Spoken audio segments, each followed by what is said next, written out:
अरे मैं तोला देख रहा तो मला सोचे लगोगे का सोची लगोगे आए का सोची मैं या कथा तो इतना सच धज के कहा जाता है थोड़े मैं हां हां रिप्लाई क्या था ऐसे एक बात है का बात है जी जब तक रिप्टा जाता सना तो बच के जागी का बात आए का बात तोला ना रिप्टा के पूरा देखा हां हां मोबाइल में खा था तेरी कैसे हां हां और ना बहुत दूर हेलो वो मोबाइल में खींचा थे तो हां हां और एक डाल देखना ये डाल तो ना देखा जी उन्होंने मत कहू आगे हां और बहुत दूर हेलो बेचारा वाला हो ताके हां हां और का कहा था जाना का कहते तेरी उम्र हवे 16 साल क्या लगता है स्टोरी ले या सही महू देखा था ना तो मोर एक बात है का बात है और तो ले ढाल देखता ना हां हां तब हम ताकत है जा का कहते पाछू झूले काले काले बाल इतना लंबा बाल ही कैसे तब तो 16 साल हां हां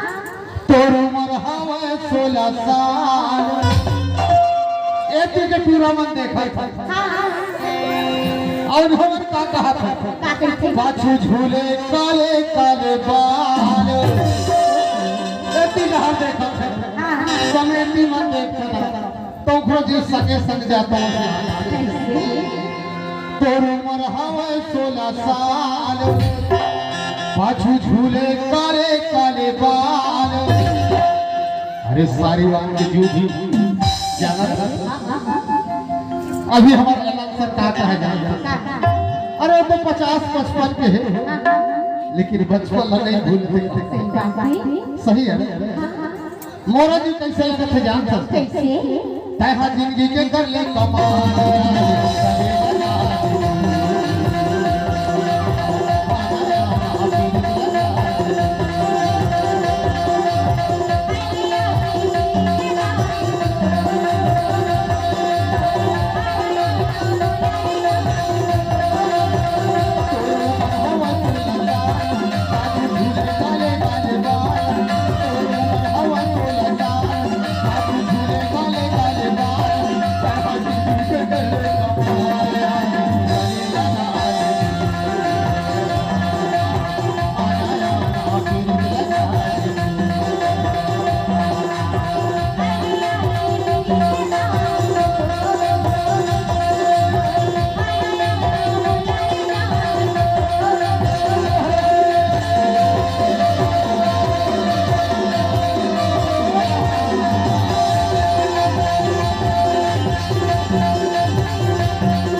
वाली हो ज्यादा चिंता जाना कर बेसालो ज्यादा चिंता जाना कर बेसालो आ जाओ वाली हो आज गले लगा आना आना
मेरी लगा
आज तुला रिक्षा गा के रोड वर एक बसला हाँ हाँ तो